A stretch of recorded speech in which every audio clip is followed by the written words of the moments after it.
تین مسئلے بیان کرتے ہیں میرے بھائیو، اہم ضروری مسائل ہے۔ ایک یہ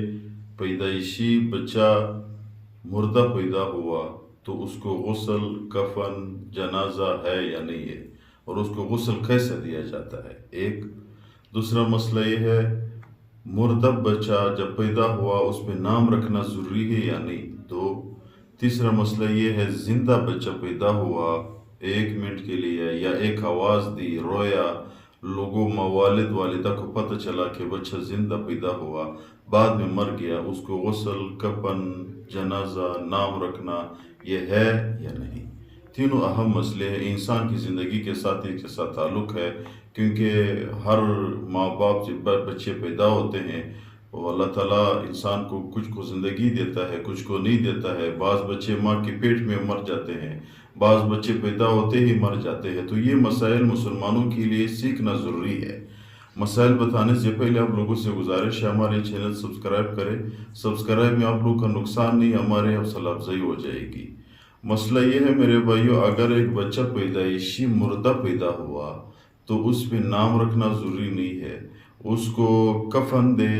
غسل دیا جائے، غسل عام یعنی اس کو دھویا جائے، پھر اس کی جنازہ بھی نہیں ہے، کیونکہ یہ جنازہ نام رکھنا یہ ان بندوں کا ہے جو دنیا میں زندہ تشریف لے آئے۔ یہ جب مردہ پیدا ہوا یہ ایک گوشت کی طرح ہے، تو اس پہ اس چیزوں کا رکھنا ضروری نہیں ہوتا ہے۔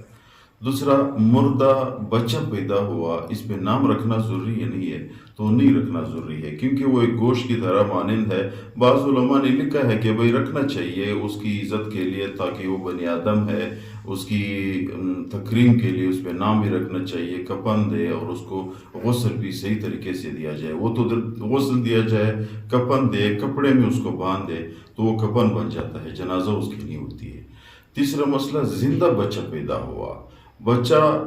زندہ پیدا ہوا، رویا، یا 1 دن زندہ تھا، یا 1 گھنٹہ زندہ تھا، یا 5 منٹ زندہ تھا، یا 5 سیکنڈ زندہ تھا، پتہ چلا لوگوں کے زندہ ہے، تو اس بچے کی عزت اور اکرام کے لیے بالکل بنی آدم ہے، دنیا میں زندہ تشریف لے ہے، اس پہ نام رکھنا بھی ضروری ہے، اس کو غسل دینا بھی ضروری ہے، اس کو کفن دینا بھی ضروری ہے، اس کی نماز جنازہ بھی پڑھنا ضروری ہے۔ تو یہ میرے بھائیو اس کی تمام جو انسان کی بڑے بندے کے لیے جیسے لوازمات ہے، اسی طرح اس چھوٹے بچے کی بھی ہے۔ صرف نماز جنازہ میں اس کے فرق ہے، بڑے بندے کی نماز جنازہ الگ ہے، چھوٹے بچے کی نماز جنازہ الگ ہے، وہ اور الگ نہیں ہے، اسی طرح نماز جنازہ ہے، اسی طرح 4 تکبیر ہے، صرف آخری دعا میں بچے کے اللہم اجعلہ لنا فرتم وجعلہ لنا اجرا وذخرا وجعلہ لنا شافع مشفع، اور بڑے کے اللہم اغفر لی ولحینا ومیتنا وشاہدنا وغائبنا وصغیرنا وکبیرنا وذکرنا وانسانا،